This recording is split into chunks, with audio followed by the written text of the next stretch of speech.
So every man in his humor represent an attempts on Johnson parts apart both to innovative and comedy tradition in one play. یہاں جانے سے پہلے میں کچھ آپ کو اور اس میں ایڈ کرنا چاہتا ہوں جو یہاں پر میں نے لکھا نہیں ہے. ہیومر کیا ہوتا ہے؟ ایک ہیومر مزاح ہوتا ہے، لیکن یہاں پر اگر دیکھا جائے تو every man in his humour, اس کا مطلب کچھ اور نکلتا ہے. اگر آپ ان ہز ہیومر اگر آپ اس چیز پر غور کریں تو اس کا جہاں میں نے سرچ کیا تو مجھے اس میں نئی نئی چیزیں ملیں کہ جو میڈیول سائیکالوجی کے مطابق اس وقت تھے افلوئڈ اور جوس آف ان اینیمل اور plant, that was called humour. لیکن اب ہم جاتے ہیں اور اسپیسیفک کی بات کرتے ہیں. One of the four fluids entering into the constitutions of the body and determining by their relative proportions a person's health and temperament. اب آگے اور مور اسپیسیفکلی جاتے ہیں، اس کو اور ایکسپلین کرتے ہیں. That humour is an organised around the four elements of earth. جس طرح کے جو ارتھ ہیں وہ واٹر، ایئر اور فائر، یہ سب جو ہے یہ یہاں دنیا میں موجود ہے اور دنیا ان چیزوں سے بنی ہے. سو اسی طرح the four qualities of cold, hot, moist and dry, یہ بھی جو تھے چار چیزیں تھے. آپ فور فولڈ مینیفیسٹیشن بھی کہہ سکتے ہیں اس کو. اس کے علاوہ and the four humours their physical qualities determine the behaviour of all created things including the human body. So اس کا مطلب ہے کہ جس طرح یہ دنیا چار چیزوں سے بنی ہے اور وہ ہے ارتھ، واٹر، ایئر اور فائر. سو جس چیز کا جہاں پر غلبہ ہوتا ہے تو وہاں اس کی حکومت ہوتی ہے اور وہ چیز زیادہ دکھائی دیتا ہے، وہ زیادہ نمایاں ہوتا ہے. اسی طرح اگر دیکھا جائے تو انسان کے اندر بھی کوالٹیز ہوتے ہیں، اور وہ جو کوالٹیز ہوتے ہیں وہ ہیومر کی وجہ سے ہی ہوتے ہیں. کہ ہیومن میں کیا ہوتا ہے، ایک بلڈ ہوتا ہے، دوسرا پھیلم ہوتا ہے جس کو ہم بلغم کہتے ہیں، اس کے علاوہ بلیک بائل اور یلو بائل ہیں. اب اگر کسی انسان میں ان میں سے ایک چیز جو ہے وہ زیادہ ہو جاتا ہے، یعنی سارے جو ہے 100% میں سے یہ 24% ہر ایک ہوتا ہے ایک نارمل انسان میں، جو کہ نارملی ریئیکٹ کرتا ہے، نارملی وہ زندگی گزارتا ہے. اب اگر کسی انسان میں ان میں سے کوئی بھی چیز، فار ایگزامپل اگر بلیک بائل ہے یہ انسان میں زیادہ ہو تو اس کا کچھ اور کریکٹر ہو جاتا ہے، اور وہ اس کے جو عادات و جو خصوصیات ہیں وہ مختلف ہوتے ہیں ان سے جن کے یلو جو بائل ہے وہ زیادہ ہوتے ہیں. اسی طرح جس کا جو بلڈ ہے وہ 25% سے ایکسیڈ کر جاتا ہے تو اس کی کریکٹر میں وہ نیا پنا جاتا ہے، اور اس کی اور خصوصیات ہوتی ہیں، جس طرح کہ اگر کسی جو فلم ہے وہ اس کی کریکٹر میں زیادہ ہو، وجود میں زیادہ ہو. تو یہ جو ہے یہ میڈیول سائیکالوجی کے مطابق یہ ہیومر کی جو تھوڑی سی وہ انٹروڈکشن تھی میں نے کر دی. سو امید ہے کہ آپ کو سمجھ آ گئی ہوں گی کہ اب اس کا مطلب کیا ہے کہ every man in his humour. اب اس ڈرامے میں ایسا ہوگا کہ جو بھی شخص ہوتا ہے اس میں جتنے بھی کیریکٹرز ہیں ان میں کوئی نہ کوئی چیز جو ہے وہ زیادہ پایا جاتا ہے، اور اس کا جو اثر ہے وہ اس کی کیریکٹر پر نظر آتا ہے. سو آگے جائیں گے انشاءاللہ اس ویڈیو کے بعد جب ہم دوسری ویڈیو بنائیں گے کیریکٹر انالیسس پہ، تو پھر آپ کو سمجھ آ جائیں گی ہیومر کی کہ ہیومر کا مطلب کیا ہے. ابھی آگے جاتے ہیں other books related to every man in his humour کے بارے میں کچھ بات کرتے ہیں. Every man in his humour represents an attempt on Jonson thoughts both to innovate and to embody tradition in play. یعنی وہ every man in his humour میں کیا کوشش کرتا ہے، وہ نیا انوویشن بھی لاتا ہے، اور جو ٹریڈیشنل پلیز ہوتے ہیں ان کی جو چیزیں ہیں ایلیمنٹس ہیں وہ بھی اس میں رکھنا چاہتا ہے.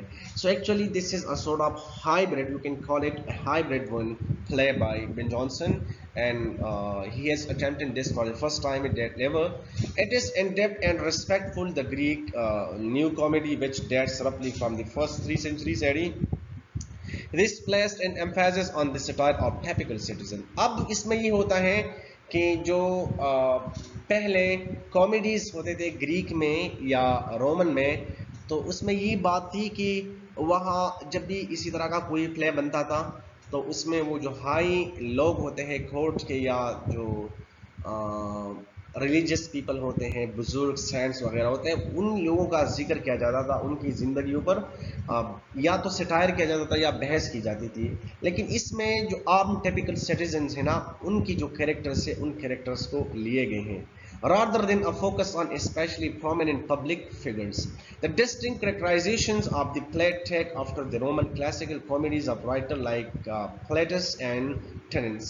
But Johnson also defined his play as much by what it was not. لیکن یہ کہتا ہے کہ یہ وہ play نہیں ہے کہ جو کچھ تھا, اب یہ کہتا ہے as what it was. جو کچھ نہیں تھا اس سے اس کا کوئی تعلق نہیں, بلکہ وہ کچھ ہے جو ہے. He saw it as a something as a reply to the theater of the day. اور یہ جو تھا یہ ایک ریوولٹ بھی آپ کہہ سکتے ہیں کہ ایک بغاوت تھی جو اس وقت کا تھیٹر تھا, بن جانسن کے وقت کا, یعنی ایلزابتھن کا جو ایج ہے اس کا ٹیل اینڈ ہے اور رینیسانس اسٹارٹ ہو رہا ہے.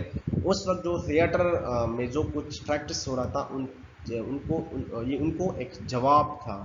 Choosing to portray what he saw as the realism of London life. اس نے لندن لائف کو ہی پورٹرے کیا ہے, یہاں پر اس نے اپنا محور بنایا ہے پلے کا, نہ کہ اس نے کسی رویل فیملی کو لیا اس میں, as opposed to the more contrived techniques in fashion at the time. اور فیشن کیا چل رہا تھا کہ وہ ہنری ون, ہنری ٹو, اسی طرح جو بڑے بڑے لوگ ہوتے تھے بادشاہ وغیرہ, سینٹ, ان لوگوں پر ڈرامے بنتے تھے. لیکن یہ ان کا بالکل برعکس یہ چیز ہیں جس کو ہم every man in his humour کے نام سے جانتے ہیں. Running throughout the play is a gesture toward his contemporaries. For example, lines from Thomas Kyd. اب اگر آپ اس سے گزرتے ہیں, اس کو پڑھتے ہیں, تو اس میں آپ کو وہ چیزیں بھی نظر آ جائیں گے جو اس کے کنٹمپریریز نے وہ چیزیں لکھ کے ہیں یا جن کی طرف انہوں نے کوشش کی ہے. یعنی اس نے کچھ لائنز بھی لیے ہیں تھامس کیٹ سے, who Spanish tragedy Johnson had acted, جس میں جانسن نے خود تھامس کیٹ کا جو پلے تھا اس میں اس نے اور یعنی اسپینش ٹریجڈی میں اس نے خود ایکشن کیا تھا, ایز این ایکٹر اس نے کام کیا تھا. Make an appearance. Every man in his humour is quintessential examples of the comedy of the humors in which each character is made to represent in Johnson own. جس میں ہر ایک جو character ہے وہ اس طرح نظر آتا ہے کہ وہ ریپرزینٹ کرتا ہے جانسن کو اپنے الفاظ میں. Someone peculiar quality, اور ان پیکولیئر کوالٹیز کو ہم ہیومر کے نام سے, میں نے اس پر بحث کی اور امید ہے کہ آپ کو اس کی سمجھ آ گئی ہوں گی. سو وہی مطلب ہے, that dominates their every action. This is closely linked but not synonymous with the medical theory of the humors. اور یہ جو میڈیکل تھیوری ہے جس طرح میں نے پہلے بات کی, بالکل اسی طرح وہی چیز ہے popular at that time. The theory held that an individual health depend on the fine balance of the four humors. اگر یہ اس کا جو بیلنس ہے وہ ٹھیک ہے تو the person will be normal. If not, then his character will be changed from the rest of the people. Blood, film, black bile and yellow bile, and that an excess of one would manifest itself in the character of the individual. اگر کسی میں کوئی بھی زیادہ ہے تو وہ اس کی کریکٹر کو انڈیویجول بناتا ہے, اس کو دوسروں سے ممتاز بناتا ہے, خواہ وہ اچھا ہو یا برا ہو. Too much yellow bile would make a person choleric. However, Johnson is more interested in the dominance of one particular thought. Character کے بجائے جو جانسن تھا وہ ایک پرٹیکولر تھاٹ جو اس کی سوچ تھی اس میں بہت زیادہ انٹرسٹ رکھتا تھا.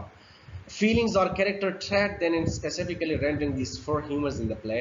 In whatever case, the play was hugely influential. یہ جو play تھا بہت زیادہ influential رہا ہے, spawning a host of cheap imitations. While Johnson's reputation fluctuated over the coming centuries, he is now generally held to be the second most important writer of the time after Shakespeare. کی یہ جو انہی خصوصیات کی وجہ سے جو Ben Jonson ہے یہ شیکسپیئر کے بعد ایک دوسرے نمبر پر بہت زیادہ اہم ڈراماٹسٹ یا پلے رائٹ تصور کیا جاتا ہے.